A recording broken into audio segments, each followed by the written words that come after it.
Hi folks, I'm Alan Watt and this is Cutting Through the Matrix on the 18th of March 2018. I hope everything's going okay for most of you out there. I'm sure it's not actually. We all have our ups and downs. No one is excused of that. And in these days too, things seem to get more and more complicated as the whole system goes through its next unfolding, you might say, dropping away the old stages of the rocket and bringing in the new one. And we're all being trained constantly to update ourselves and update the equipment you work with and everything else. It's quite interesting to stand back and just look at it all. And sometimes it's pretty shocking as well.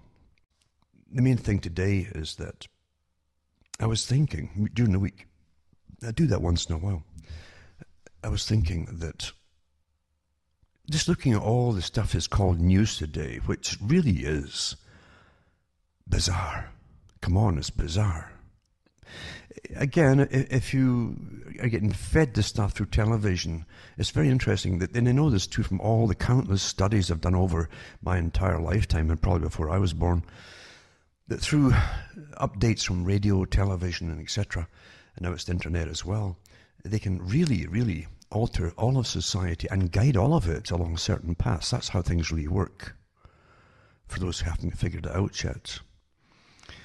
And really it's an incredible, efficient tool, especially the television.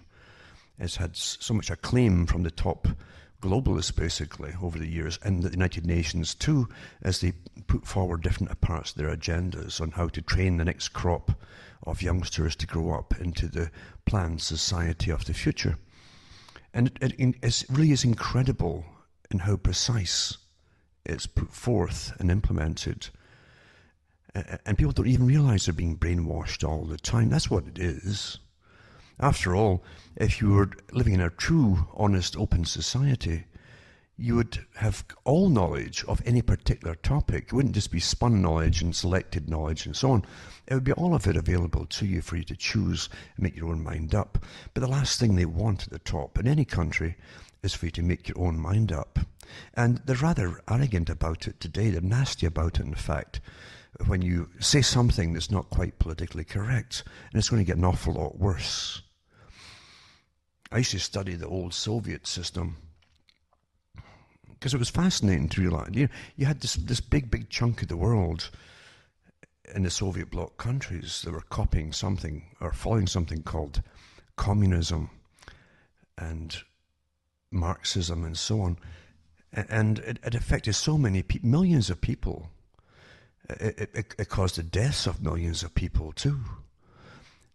But it really was the epitome of how sides can be created. That's what I really learned, and made to go at each other so much and for so long as well, a whole generation, through the Cold War, after the Second World War. And people think, well, that was all over, and we're now back to the old system of what would you call it, free markets or capitalism, which was never free, of course, any more than you're free. And that's the truth of it too. And I remember too them talking about, oh, don't worry. And it was Gorbachev said it when he was still the head of the Soviet Union. He says, don't think that communism is dead. He says you're going to hear about it being dead, but it's not. He said we're moving into the next phase of it, global, basically. And he knew what he was talking about because the real communists were all outside of the Soviet Union. And they've been training a whole generation, even through Oxford and Eton in England, and the same in the States as well, in the top universities. A whole generation was reared in what they then changed the term into, well, either Marxism, they still copied that or used that, but it also used the term Trotskyism. It sounded more gentler, even though Trotsky was a fiend himself. But reality has got nothing to do with belief systems, and you find that these characters were really lauded in universities. And it's interesting to get the take on it from people like Peter Hitchens, the brother of Christopher Hitchens. Everybody knows Christopher Hitchens because he was so well publicized for the far left. But his brother, Peter, also came out of university in England as a Trotskyist as well. Ready for revolution, he said to himself, like physical revolution.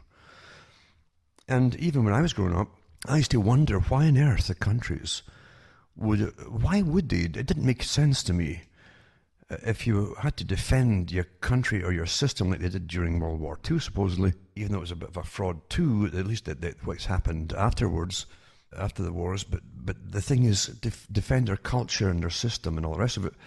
Why would you allow all that time before World War II, through World War II and after it, why would you allow a system that had already proven where it's supposed to go by eliminating supposedly the powerful and the upper crust and most of the middle class as well? That was a big boast of Lenin and Trotsky as well. We'd wiped out a whole middle class. He says, but that was to happen across the whole of Europe. Why would you allow them to come into your universities and teach this as professors? It didn't make any sense, because it wasn't democratic. It was their way or no way. And the Soviet system shows you that too, with the bottomless pits that they kept opening up at the beginning to bury all the people that were slaughtered. And it's no exaggeration. You have the Katyn incidents and other ones as well across the whole Soviet system. Bulgaria had it too. Tremendous documentaries of the sadness of survivors who went through that whole period and watched their friends die and their members of the families die, and often they were almost dead themselves. It was not what you call a democratic live and let live system. And yet here it is being taught for years in universities. Now, let's get it straight. The Soviet system, the communist system, and the Soviet system wouldn't have them take it off at all, would never have happened without the financing and the training of people in especially the States who flooded over, and it's well documented where they came from, who trained them, and went over as an army basically into the Soviet system to create the Soviet system or the Bolshevik system. Well financed that you wouldn't believe. And even after it was up and running as the communist system, the aid systems from the West, feeding it, clothing it, and so on, right up into World War II and through World War II, it's phenomenal. It would never have survived. And even towards the end, it was had to import most of its grain. Canada and the US were always competing for the bids to get their grain contracts, massive contracts, right up until the very end of it. So which again makes you wonder, why would you feed people who supposedly were ready to blow you out of this, of existence? And you were ready to blow them as well. And it's only then you catch on that there's different realities on the go at the same time. Why would elite, as I say, ever have possibly risked getting slaughtered? Oh, you come into our country, have all your mass meetings in our country and teach our students to be radical and overthrow everything. Why would you allow that to happen? We make all these jokes about the people who are inbred elitists in the UK and elsewhere. And in a lot of countries it's very true. A lot of countries actually. But they're not stupid. And certainly, power always hires the best minds, the intellectual minds, to manage their affairs for them. When they hire people for security and keep them up on the world and events and so on, to keep them safe, they're not stupid. So therefore, they were allowed to bring all these people in, knowing it would only go so far. And then you go into all the other writings, too, of Lord Alfred Milner, and who helped, well, actually his group were really responsible for pushing and consolidating what they called the British Empire into their big mandate and agenda. And he used, I think it was Lionel Curtis and other ones too, in the All Souls College, that's where they recruited a lot of them in England, for their kindergarten team, where he sent them across the world to manage the affairs. And they were given appointments to rule countries, even in Africa, within Africa and places like that, in India. And they talked about creating world wars to amalgamate the whole country into their own global system. Tire the people out. You can bankrupt the people too with endless wars, and you could then come in with your big plan for a world governmental system. They passed basically the whole agenda onto the US eventually, because Britain was bankrupt with all these wars. When only a small elite, really, including the Milners and all the rest, who became the Royal Institute for International Affairs, they became awfully wealthy, this private group. And they created the Council on Foreign Relations in the States, and they ran it then from then on. It's still the same today. The headquarters really might be based in London, but most of the work and planning is done through institutions inside this Council on Foreign Relations inside the US and Canada. And they keep changing their names a little bit here and there when the public get to know more and more about them. They change their names. But it's the same group, and they also have many of their members working as politicians inside the European Union. So they have the EU, Council on Foreign Relations, or Royal Institute for International Affairs, without the royal part in it. European Institute for International Affairs. It's all the same group, and it has ones for the Far East as well. A big long-term plan agenda. As I say, now why would they use the communist techniques, including everything at United Nations, by the way? And this group set up the United Nations, for those who don't know it. They set up the World Bank, and they run it, this private group, and these banks are private. And they set up the IMF, all private, and the WTO, private. This little world court there, this Star Chamber court, who decides who can trade and who can't, etc. Very secretive. And we take this as normal because we're taught it's normal, that we're dominated by these secret organizations and societies. It's very much like the Freemasons. So the Freemasons says we're not a secret society, we're a society with secrets. Well, it's the same thing with the Royal Institute for International Affairs. In fact, you'll find in the writings of Lord Cecil Rhodes, who founded his group, the Rhodes Foundation, eventually came out of it. But his own group too, they helped take over South Africa and created Rhodesia and took the gold mines and the diamond mines and so on, along with the different companies that were already there. Rhodes himself said we have to form the society using the Jesuit techniques. If you understand what they are, it was the same techniques the Illuminati took from the Jesuit training as well. Because the Jesuit order, you have to have a kind of mentor, an older person who's in the order. You're initiated into it. You give your secrets up and your doubts and your fears to your mentor, basically. And in the Jesuit order, the point of it is not for blackmail. The point of it is that you become a better person when you're helped through all the problems that you actually have by confessing. With the Illuminati order, which they created, Weishaupt created, or basically supposedly created, I'm sure it was on the go before it, they copied that technique, but in order to blackmail and push their operatives. And that's the same today, up to the Skull and Bones, who do the same kind of thing, that you give all your data out to a confidant, and of course they have that on record from then on, and they use it against you. So it's not to help you along that way, although it will appear that way, the way they put it across to a candidate. And often the candidate won't really figure it out till much, much later. In fact, to say is so that you can, if you went off and are threatened to go off and do your own thing, or even expose anything, you'd be blackmailed and ruined. So anyway, that's what they mean when as what Cecil Rhodes meant too, when he talked about the copied on the Jesuit technique of confession, etc. And they would mentor their candidates, and they'd really feel they really belonged, really belonged. A lot more to it, of course, than just this brief little thing here. But the thing is, Cecil Rhodes did talk about the global empire, how it would take the world over, basically. And that they themselves, those who created this system, this globalist system, should have the right to manage the world and all the wealth of the world and all of the resources of the world and also the politics of the world. They'd manage all of it, a natural elite. When you really look at the communist system, it isn't much different from that. Under the rhetoric of the people's this and the people's that, with a class system you saw in the Soviet system, and they definitely had an incredible class system from the very get-go. Using science, supposedly, here's the key, using science, or the cover of science, they could then say why they had this division of labour and why you should be down at the bottom digging up the fields there with your little spade, and why they could separate men and women and even put them all to work. They could double the workforce. That's why they also brought women into the workforce in Europe and in Britain, was to double the workforce and to double the taxation and everything else too. Not to free folk up. How does work free you? Think about it. The Soviet system had an incredible class system, and pretty well every ex-spy who defected to the West, who wrote anything about it at all, and even the ones who had little articles in the newspapers about them, they all said the same thing.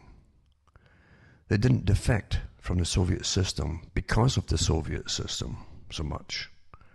Because, not for a wealth reason, they had a comparative status as civil servants, high civil servants, or bureaucrats, as the West did, living with the same level of luxury and income. with no lack of the same goods, access to the same goods that everybody in the West at that level would have too. It was for different reasons they would defect. It wasn't for material reasons at all. Whereas the people at the bottom in the Soviet Union all had the same standardized everything pretty well. Really amazing. There's quite a few good documentaries come out of there since. Here's the key to everything. Going back to, for instance, the old British Empire system, Lord Alfred Milner group. They had different names, by the way, initially. And even Winston Churchill knew there was something going on when he was in Parliament. It took him a while to realise who was behind it all. It was so secretive. Didn't even have to catch a name for a while, you see. I've got some of their books here, because they did have world meetings under different guises. And it isn't until you look at who financed the meetings and paid for it, most of it, and who published the books of the minutes of the meetings. It was always a Rockefeller Foundation who did it, and the Rockefeller brothers. Quite amazing, really, even from the early days in the 20s and 30s. So anyway, you get the clues there, and they plan the future and plan the world. And they loved to look at the communist system first. They studied it intensely. They called it the second great experiment, the first being the United States. Could people in the US be allowed to be free? Could they handle freedom? Because freedom would take personal responsibility. That was the big experiment of the US.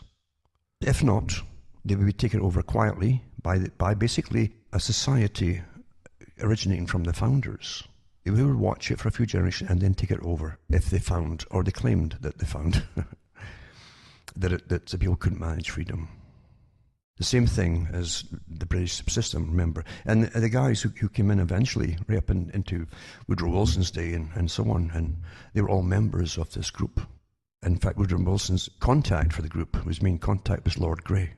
And getting back to what we're talking about here is the experiment could either succeed or fail. What do you think happened? But what you'll find too, the Milner group that watched all of this and became the Royal for International Affairs - Council for Foreign Relations, also looked at the Nazi system for a while. Remember, Hitler was Time Man of the Year, twice, in the 30s. Because they were fascinated by order in society. Order. You had the Soviet order system, and you had the German Nazi socialist system. Both socialists, by the way. One was international socialist, supposedly, although the Soviet Union was really, and the Russian system was really ultranationalist. And you had the German nationalist system. And many reasons in fact, Hitler would never come in if it hadn't been for the massive punishment after World War I. And he wouldn't have got the people to back him up either if it wasn't for what happened by those who took over the entire industry of money and entertainment until they literally, and we saw this in Sin Cities, for instance, put out by the CBC Canada. Very good documentary series on the Sin Cities of the 20s and 30s. And they had Paris and Berlin and Shanghai. This is where you always get to with this so-called liberated system when you're going down the tubes financially, but you're free sexually, and they push that instead of money and so on. And through massive depressions in the 20s, etc., they had all these folk rushing into the cities to try to get food or work, and lots of them, male and female, became prostitutes and so on, all kinds too. It's an incredible documentary to do with technique of control. Anyway, it was bringing the countries down so low, and the cultures, and of course you have VD and abortions and all the rest of it skyrocketing, that eventually, and drugs too, they always go together. Therefore, people will want some kind of order to come back in, and so they get a strong man in, and that's what happens. Happens every time. Plato talked about it to an extent too. What happens after this big socialistic system leads to communism, leads to totalitarianism, and then rebellion against it, and so on and so on. It's a constant cycle. And those who rule the world, and we are ruled in the world, they know all this stuff. They bring in all the top professors in their different fields to discuss these things at lots and lots of meetings before you were born, through your life, and then after you're dead, they'll still be doing the same kind of thing. That's how the world is planned and how it's ruled. But as I say, I was thinking about all this just through the week, as your mind just flutters away in between all the different crises that you get hit with. And I looked through the media and I thought, if folk could understand what's really going on, even what they're seeing in the media, it might make a big difference for them personally, for you, not for the mass people. I really don't believe that you can compete with the agencies that also control all your education and indoctrination for every generation. So with thousands of people working at the high levels, designing their toolkits for teachers on different things, how to implement this and implement that, how to turn Johnny into whatever, and you can't compete with that. Of course you can't. And you can't compete with the entertainment industry too, which tucks everything, this PC updated, into movies and made for TV this and TV that. It's all over the place. You see, people can't sit back. I can study anything as I'm watching it, even through an entertainment. I'm still studying it, and I'm aware what's slipped in. And it's astonishing when you're aware to see how much is slipped in per movie, for instance.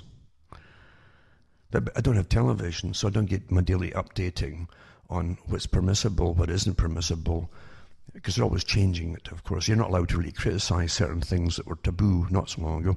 And again, it's interesting. I used to think about this too, and I gave talks on it many years ago on ancient religions and things that are poo-pooed by those who believe they're enlightened under the guise of science again, like the communists who say, well, science and secular humanism should rule the world, and then they go and tell you why they should rule you, you see. Why they should, not you should rule you, but they should rule you.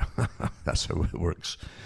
But I was thinking about all of that, and it's fascinating, as I say, to watch it working on so many people. It's a rather sad too. I remember I was on a show in the 90s, and at the time, I think it was, some movies give me other ideas from the ones that are intended to push on you, which is mainly, you're fighting something, and they always give you the cause to fight against, which is often the wrong cause too, by the way. And they also tell you who's the good guys and who's the bad people. And they'll put out the words of the bad people, all the things of whichever group they're going to demonize, and they want you to demonize. It's so repetitive, it's just astonishing. But a long time ago in the 90s, there was a prophecy movies, and there was one or two or three of them. They had that actor, Christopher Walken. In the third movie, I think it was, you have this Lucifer character, who assembles himself again, who'd been, I don't know, it's a limbo state, I don't know what it is, for a long time, and somehow they got back together. But he was on top of like a mountain or a pyramid of bodies. And what went through my mind then is how many generations, countless generations, have been born, who've lived, often in hell of conditions, squalid conditions, poverty galore, across the planet, including the so-called first world countries, by the way. The recent prosperity is more through borrowing, I think, and having credit cards than actual financial reward for working, I think, to be honest with you. I really do think that. Anyway, it was how many generations have lived in and been sent off to wars and fight for things, get slaughtered by the millions, for systems that lied to them.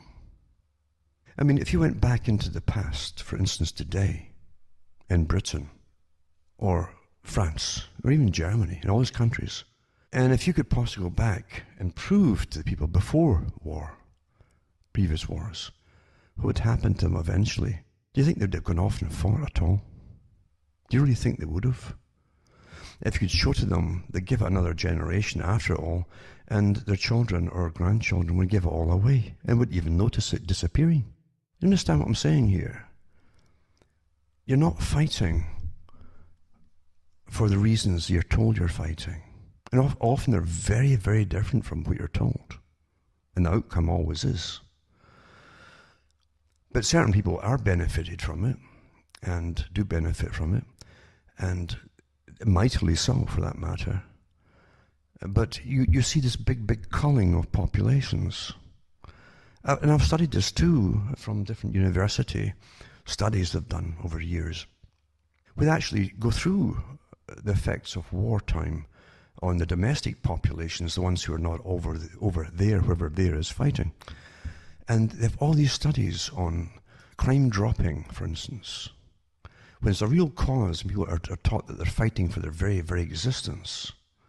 And they give up all their rights to be under this totalitarian rule, as they did in Britain And as the member of the Green Party said quite a few years back, a woman, I don't know who she was, but she was the leader at the time, she said it'd be so great if we could bring it back to the Blitz and get people to obey authority and do what they're told, and they wouldn't even grumble about it, they would just get on with it and live in austerity. If you could just recreate those same conditions. Because see, they know all this stuff at the top. And they can bring in poverty and obedience. And they don't have all these other problems breaking out at that time. The studies and all the different crimes studies and different types of crime were drastically reduced during times of war. Isn't that quite amazing how we're studied like that too? Meanwhile, all the folk who are doing the fighting and dying haven't a clue that they're being studied like that back home for other reasons, or even for the post-war reasons too, which they don't even think of if you're in the front lines. You don't know if you're going to have a post-war for yourself. That's how bad it is, really. With intensive study for all these special groups that study us minutely, like some little bug, like an ant in the anthill, basically. But as I say, in the prophecy, I saw that's the idea that came into mind. Countless generations, born, layers and layers upon them, born, lived, but their entire life long, none of them had a clue, very few would have a clue, of what really was going on. Really. They would believe they did. That's true.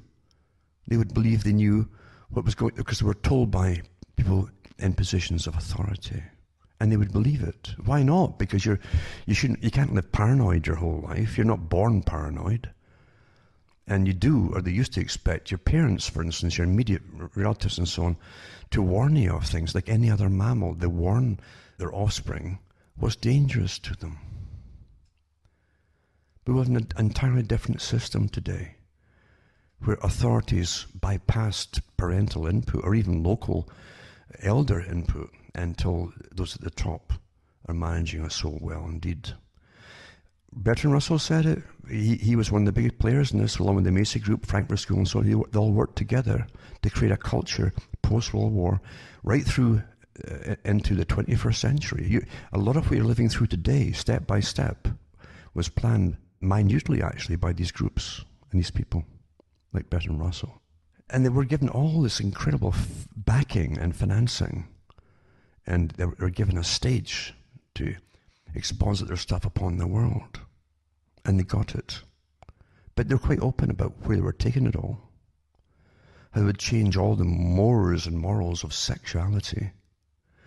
How they used to, as Russell said, we used to think we'd have to take the children from the parents. And the state would rear them, because the parents would be contaminated with old-fashioned ideas, meaning normal ideas. And the state would bring them up instead and give all their values to them. But then they realized that they got the children young enough, they could still leave the financial rearing of the children, just the cost of paying for having the child and the cost of that child to the parents. But the state could still give them their indoctrination, and that's exactly what they've done. It's amazing to read this stuff and live through an era when you watch it all happening, all this stuff. It's quite fascinating. When most folk around you will think that life is somehow stumbling along and evolving all by itself. It's really fascinating. It fascinates me. Most folk might not care. Other folk are doing pretty well financially, and they don't care either what's happening to other people or where it's all going. Why they don't feel any indignation at all. And the reason that we allow the horror to come along every so often is because people just give up being indignant about things. That's why it happens. The old saying that the reason that evil triumphs is because good men and women will do nothing, basically. But it's very, very true. Most folk today are so mind-bombed with distractions and entertainments of all kinds that you could never, ever have imagined 40, 50 years ago. It was heavy enough then, but it's a lot worse now. It's so easy to shape everything. Now, getting back to what I was saying about how we live today, how we've been shaped to live today. And we have been shaped. Everything that happens is shaped that way, by the way.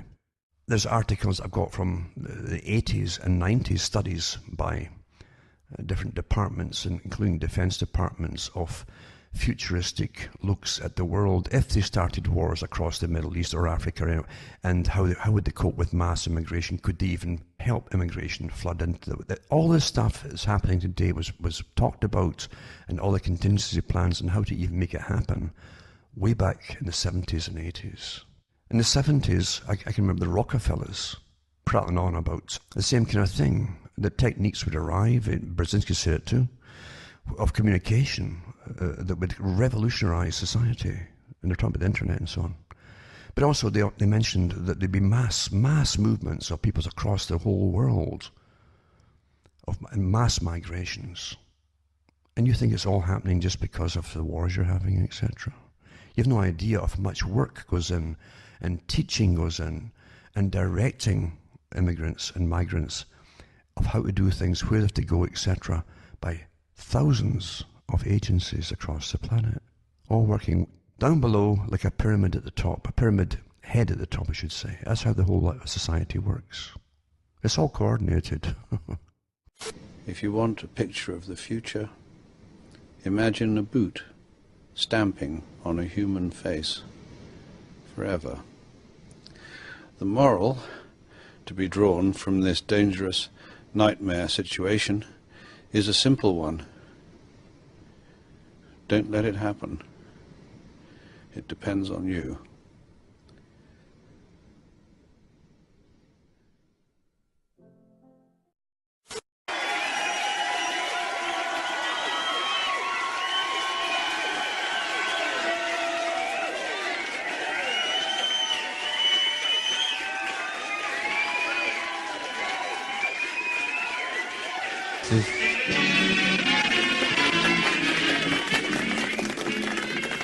I find no entertainment in it anymore.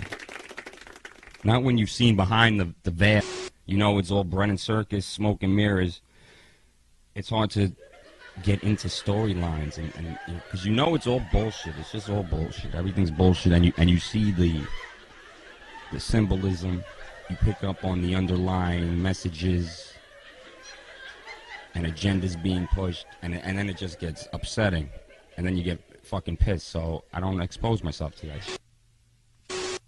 Hi-yo. I don't really know. I mean, as an awake person, when you can't reach out to people, I mean, what are you supposed to do, and how are we supposed to keep our hopes up? I mean, it's so depressing when you think of it. Yeah, it is, because the conditioning on most people, when you see them and they can't look you in the eye or they think you're crazy, is because the condition has taken perfectly on them. And you're looking at conditioned robots, really. And they'll turn on you too. At the right time, they'll turn on you. But that's the perfect conditioning. The ones who are awake generally have always been awake, or they've known something was wrong. And they can't be conditioned quite the same way. But you're in amongst most people where the conditioning has worked perfectly, and that's the problem. I've always said the elite have a symbiosis amongst the masses of people, the general mass of people, because the masses always look towards government to solve problems, even if it's a fake problem put out by the government. We immediately run to help us, save us, you know. And there's only very few people in between, in the middle, who don't want to be stinking rich and rule everyone else's lives for them, and they don't want to belong to the general mob that just goes and watches all the porn on their internet all day long, or ball games or whatever. So it's a small group really who don't belong to either camp. That's a problem, because as I say, the masses have a symbiotic relationship with the elite, and eventually when they get all their agendas through, the elite will turn around and say, we couldn't have done it without you, to the masses. Yeah, and that's such a... I think it's disgusting. There's no other word for it. It's just utterly disgusting. Yeah? It is, and it's very depressing until you realize that you might be surprised how many of those in between who are not brainwashed or conditioned and who don't seek personal power can still have a voice and start changing things around. And that's the only hope that we have, is to postpone it at least long enough. They'll either wither away, or they'll come out with an even heavier hand. But that's when even the masses start to see it and they know something's wrong, when the heavy hand of the monster comes upon them. And that's what it might take. Stall them long enough until see, timetables, according to those at the top, cannot be stalled. If you can stall their timetables, they get awfully angry and they start using force. Force is, at least the use of force, terrifies the public, and maybe even to waking up a little bit. And that's all we can really hope for. It's because it's too perfect. It's been here too long, this system. But we cannot use violence and force. No, they're so perfectly good at getting us to kill each other or fight each other. This has been a strategy for centuries, and it's a perfect art of how to get it all going. We can't use that at all. And by the same token, we have to make sure that the elites don't come out with a heavy hand and start using open force on the general public. Here's the thing too. They have been using force, or at least deadly intentions on the general public, because they know how they've been dumbing us down. They know when they rob your mind, it's the same as killing you. And when they inject things into you too that make the autism bloom, and it also makes everyone quite a few points lower in the IQ scale, makes us all sick so that we'll die off early, infertile, etc. They are physically, literally, this is a targeting, this is a murderous rampage has been going on for a long time under the usual covert actions of the United Nations that always deny what they're doing. One of the top players in this, who wrote about it, who taught Rhodes Scholars back in the 40s and 30s, internationalist again, who spoke, by the way, so he made a great speech in Sweden, was Toynbee. There were two Toynbees, father and son, and one took over from the other. But they literally taught the Rhodes Scholars for internationalism and to penetrate all governments and push them towards internationalism. He said, we always deny with our mouths what our hands are doing. And that was to become the mantra for every organization within the United Nations. We always deny with our mouths what our hands are doing. And that's still their strategy today.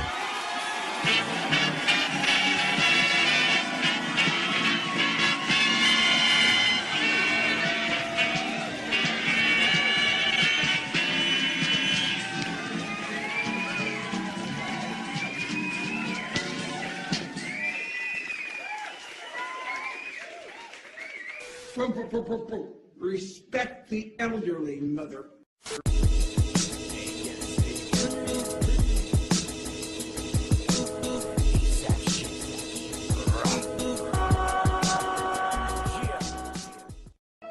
I miss my calling.